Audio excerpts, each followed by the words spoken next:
Hello students, in this lecture we are going to discuss about one of the Shakespeare's play King Lear that is already in our syllabus.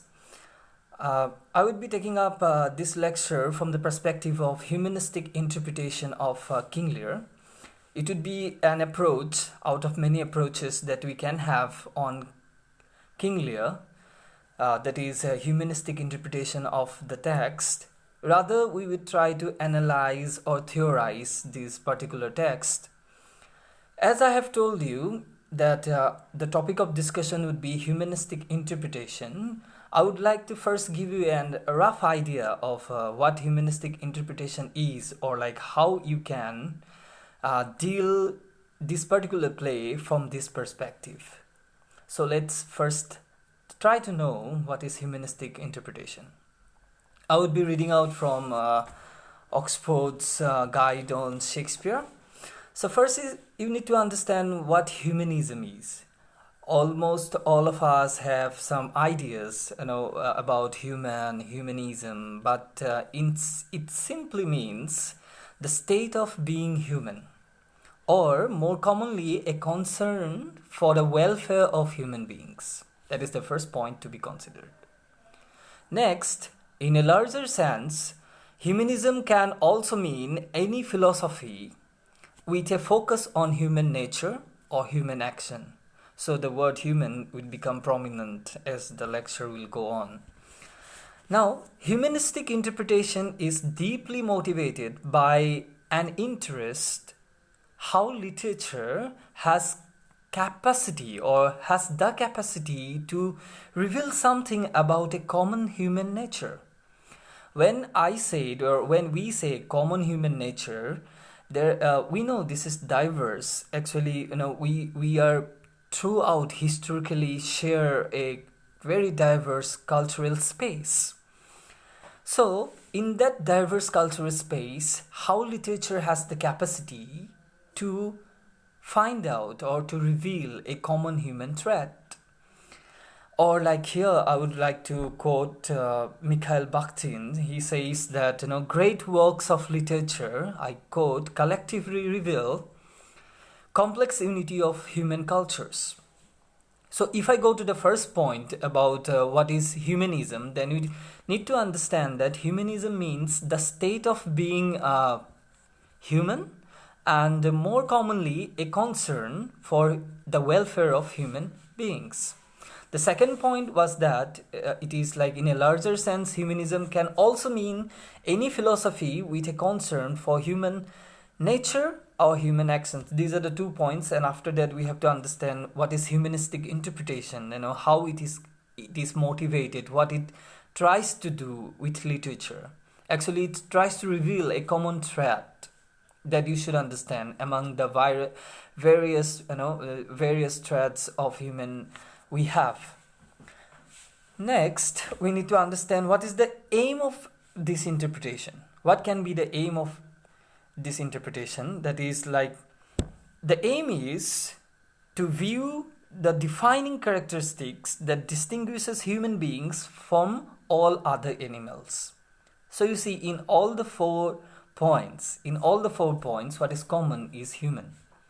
So by now, I think you have understood what is humanistic interpretation, or what humanism is, to giving importance to human, the state of human, the state of being human, or rather, this is more or less the same, or like the welfare of human beings, and defining a common thread in the diverse cultural space. And the aim would be to find the defining characteristics, it will be plural, to find the defining characteristics that distinguishes human beings from all other animals. So let's go to the next thing. Before that, we have to take into consideration of few things. Before we go to fully deal with the humanistic interpretation, we have to deal with some of the things. That is like, we need to know what is folk psychology, we need to know the role of emotions, we need to know the centrality of ethics, and we need to know the profound relationships. From the profound relationships, the discussion will go deeper. I repeat, first we need to know what is folk psychology. Next, we need to know what are the role of emotions, what can be the role of emotions. And then we need to know the centrality of ethics, and we need to know the profound relationship. These are the four criteria that we would take up to bring in humanistic interpretation to analyze this particular text. To start with, actually, we know that humanism, or like humanistic interpretation, is deeply concerned with figurative uses of language. We need to see the words, the metaphors, the similes that are being used to express. So the first point is, it is deeply concerned with the figurative uses of language. Next, if a literary work seems to tell a story, mind it, if a literary work seems to tell a story, then humanistic interpretation will be interested in understanding that story by reflecting on the words and actions of its fictional character. So what becomes important? The words that are being uttered by the characters, or the actions are being performed. That would be the main thing to look for from the perspective of humanistic interpretation. Then coming down to understand what is folk psychology, I would be very brief with these ideas because we need to come back to that one to understand this the play of humanistic interpretation. I think I have said so many times this in humanistic interpretation. Let's get back to understand what is folk psychology.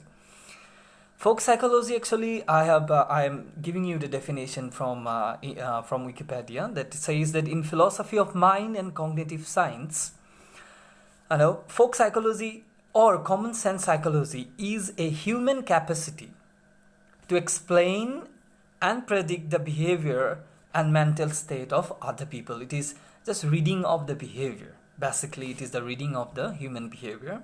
It can be used to the interpretation of dramatic language and action of its plays. So, the behaviors, the actions of its fictional characters, and the words that it will utter will become the essence of humanistic interpretation.